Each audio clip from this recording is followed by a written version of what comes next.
Bienvenue au Parlement francophone bruxellois, le Parlement des francophones de Bruxelles.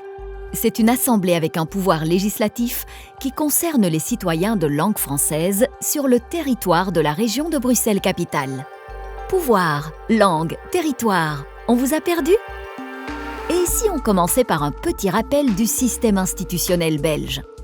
La Belgique fonctionne avec 3 pouvoirs. Le pouvoir législatif, qui fait les lois, le pouvoir exécutif, qui met en œuvre les lois, et le pouvoir judiciaire, indépendant des 2 autres, qui s'assure qu'elles soient appliquées. Chaque pouvoir limite et contrôle les 2 autres. Ces 3 pouvoirs sont répartis à différents niveaux en Belgique. Le fédéral, les régions et les communautés. Le fédéral est responsable des affaires nationales comme la défense, les affaires étrangères, la justice et la sécurité sociale. Ces compétences s'appliquent à tout le pays. Les régions sont des entités géographiques. Elles s'occupent entre autres de questions économiques, d'environnement et de mobilité. Tandis que les communautés se réfèrent à un groupe de personnes partageant une langue et une culture. Elles gèrent les compétences liées aux personnes, culturelles, linguistiques, éducatives. Concentrons-nous sur la région bilingue de Bruxelles-Capitale. Ces compétences touchent de nombreux aspects de la vie quotidienne de tous ses citoyens. Et comme on ne peut pas demander aux Bruxelloises et Bruxellois de se définir par le choix d'une langue, les compétences communautaires sont gérées par des commissions communautaires. La Commission communautaire française, la Vlaamse Gemeenschapscommissie et la Commission communautaire commune. Ces commissions communautaires permettent aux habitants de jongler d'une institution à l'autre. Par exemple, Juliette, francophone, peut choisir de mettre son fils dans une crèche néerlandophone et sa fille dans un club sportif francophone. Et c'est pareil pour les soins de santé ou la maison de jeunes du quartier. Et les organes politiques?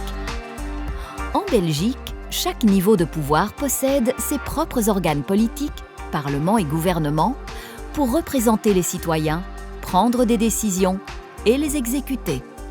La région de Bruxelles-Capitale a donc son Parlement bruxellois et son gouvernement bruxellois. Tout comme les 3 commissions communautaires. Pour la Vlaamse Gemeenschapscommissie, le Raad van de Vlaamse Gemeenschapscommissie et les 3 ministres ou secrétaires d'État néerlandophones du gouvernement bruxellois. Pour la COCOM, l'Assemblée réunie de la Commission communautaire commune et tout le gouvernement bruxellois, et pour la COCOF, le Parlement francophone bruxellois et les 5 ministres ou secrétaires d'État francophones du gouvernement bruxellois. Le Parlement francophone bruxellois gère des compétences qui touchent directement le quotidien des citoyens francophones de la région bruxelloise. Formation professionnelle, aide aux personnes handicapées, politique familiale, aide sociale et promotion de la santé. Il est constitué des 72 parlementaires francophones élus tous les 5 ans au Parlement de la région de Bruxelles-Capitale. Pour être parlementaire, il faut répondre à certains critères tels que 1. Être belge. 2. Avoir 18 ans accomplis. 3. Être domicilié dans une commune de la région de Bruxelles-Capitale. 4. Jouir de ses droits civils et politiques. Se présenter sur une liste électorale, souvent celle d'un parti politique avec lequel on partage des idées et des convictions. Et être élu. Les parlementaires ont un pouvoir législatif. Ils déposent des propositions de décret, votent celles-ci et votent également les budgets utilisés par le gouvernement. Et ils exercent également un pouvoir de contrôle sur le gouvernement. Ils développent des interpellations et posent des questions. Comment un texte devient-il un décret? Tout commence par une proposition ou un projet de décret, un texte qui vise à introduire de nouvelles règles ou à en modifier des existantes pour améliorer le quotidien des Bruxellois. Le texte sera ensuite examiné en commission selon la matière, telle que la culture ou les affaires sociales. La commission étudie le texte en détail, pose des questions, propose éventuellement des modifications ou améliorations qu'on appelle amendements et procède à un vote. Le texte est ensuite présenté lors d'une séance plénière du Parlement francophone bruxellois. Les parlementaires ont l'occasion de débattre du texte, de partager leurs opinions.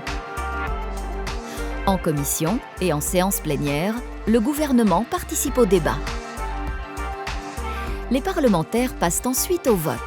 Si la majorité des députés vote en faveur du décret, il est adopté et deviendra une loi applicable dans la région bruxelloise.